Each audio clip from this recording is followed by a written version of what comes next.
जी अस्सलाम वालेकुम। I am Chaudhary Shahad. हम जो है अभी अल्तराजा का चैप्टर नंबर 1 डिस्कस कर रहे हैं।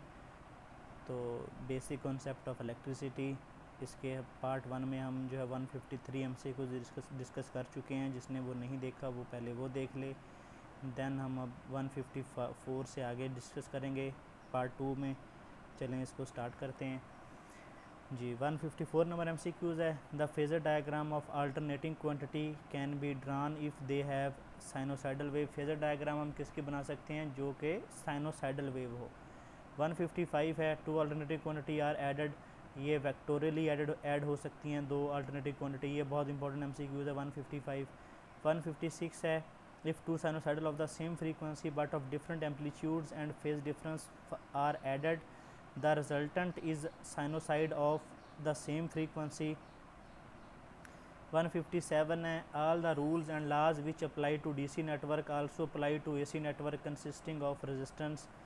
158 है। in AC circuit the power curve is a sine wave having the double the frequency of voltage. 159 है। if an alternating triangular voltage is applied to a resistor the shape of the current waveform, क्योंकि आपको पता है कि जो resistance है वो wave form को चेंज नहीं करती, वो ट्रायंगुलर ही रहेगी। अगर वोल्टेज आपने ट्रायंगुलर अप्लाई किए हैं तो करंट भी ट्रायंगुलर ही रहेगा। 160 है। The magnetic field energy in a inductor changes from maximum value to minimum value in 5 millisecond when connected to AC source. The frequency of the source, तो आपको पता है कि जो फ्रीक्वेंसी होती है वो टाइम का रेसिप्रोकल होती है। तो अगर 1/5 मिली सेकेंड है तो इसका मतलब 200 हर्ट्ज़ फ्रीक्वेंसी होगी। 161 है। With the increase in supply frequency the inductive reactance of circuit जो होती है वो इंक्रीज़ करती है। Okay XL directly proportional to frequency होता है। 162 है। प्योर इंडक्टिव सर्किट है, ज़ीरो पावर कंज्यूम होती है क्योंकि वो आइडियल है। 163 है। In pure inductive circuit the current will lag behind the voltage by exactly 90 degree. 164 है। Circuit component that opposes the change in circuit voltage, तो वो कैपेसिटर है। इंडक्टर जो है वो चेंज ऑफ करंट को अपोज करता है। कैपेसिटर जो होता है वो चेंज ऑफ वोल्टेज को अपोज करता है। 165 है। An instantaneous change in voltage is not possible in capacitor.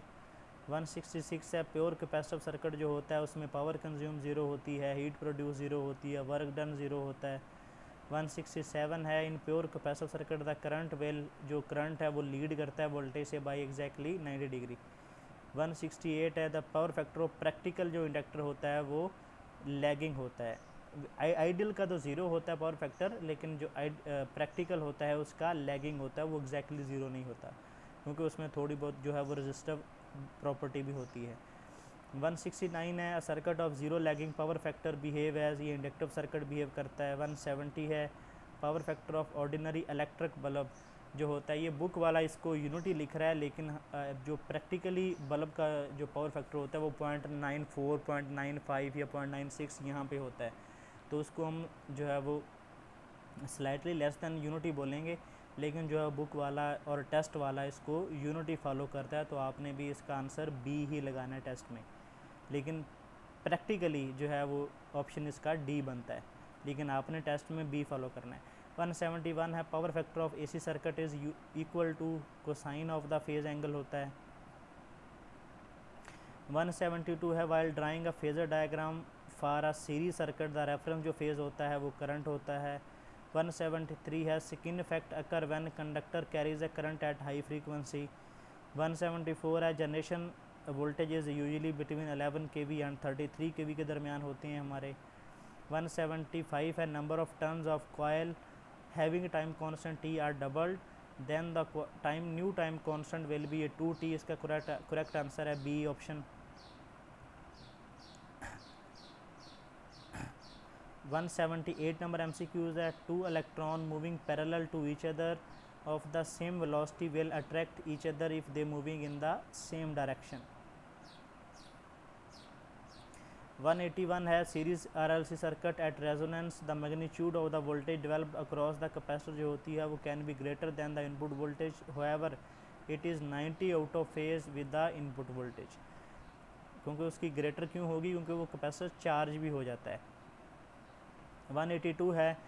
two incandescent light bulbs of 40 watt and 60 watt rating are connected in series across the main, then जो 40 वाट bulb होगा वो brighter होगा। उसकी reason क्या होगी, क्योंकि जो वोल्टेज, जो पावर और जो रेजिस्टेंस का फार्मूला रिलेशन है वो इन्वर्स रिलेशन है। तो इसका मतलब है जिसकी पावर कम है उसकी जो रेजिस्टेंस है वो ज़्यादा होगी, उसके क्रॉस वोल्टेज ड्रॉप भी ज़्यादा होगा, तो इस वजह से वो ब्राइटर होगा। तो 40 वाट की जो रेजिस्टेंस होगी वो ज़्यादा होगी, इसके क्रॉस वोल्टेज ड्रॉप ज़्यादा होगा, तो ये ब्राइटर होगा 182 MCQs में। देन MCQs नंबर 186 है, for a linear electromagnetic circuit the following statement is true, field energy is equal to coenergy होती है। 187 है, the rated voltage of a 3 phase power, जो सिस्टम में हम 3 फेज़ में जो वोल्टेज आम तौर पे बोलते हैं, जो हमारे पाकिस्तान की जो स्टैंडर्ड वोल्टेज हैं वो 400 हैं, तो वो RMS line to line voltage होते हैं। चलें ये सारे मुझे ज़रा कमेंट में बताएंगे कि पाकिस्तान के जो 3 फेज़ का स्टैंडर्ड वोल्टेज हैं वो तो 400 हैं, सिंगल फेज़ का स्टैंडर्ड वोल्टेज पाकिस्तान के कितने हैं, ये ज़रा कमेंट में बताएं। 197 है, for a linear electromagnetic circuit the following statement is true, field energy is equal to coenergy. 198 है, the rated voltage of 3 phase power system is given by RMS line to line voltage. जो हम ये repeat हो रहा है MCQs के, जो rated voltage 3 phase power के गिवन होते हैं वो RMS line to line voltage होते हैं।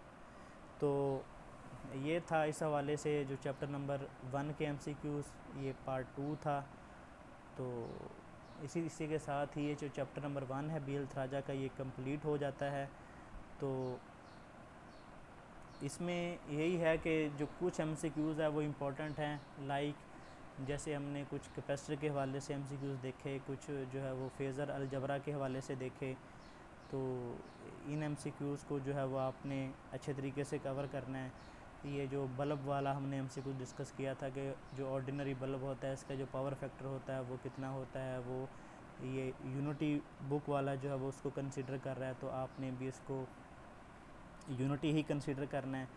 उसके बाद ये जो 198 है रेटेड वोल्टेज वाला, जो आमतौर पे हम RMS line to line voltage लेते हैं, तो ये MCQs भी जो है वो अक्सर आ जाता है NTS में। और इसके अलावा जो है फेज़र के हवाले से थे, तो ये सारे MCQs इम्पॉर्टेंट थे, तो इनको आपने अच्छे तरीके से कवर करना है, ठीक है। तो ये आपका चैप्टर नंबर 1 कंप्लीट हो गया। तो कोई भी अगर आपको टॉपिक या कोई MCQs का कोई जो कॉन्सेप्ट है अगर वो समझ नहीं आया तो आप कमेंट कर सकते हैं, ठीक है। चैनल को सब्सक्राइब कर लें और बेल आइकन को जो है वो प्रेस कर लें, ताकि जो भी आने वाली वीडियो है वो आपको टाइमली पहुंच सके। चलें जी, अल्लाह हाफिज़।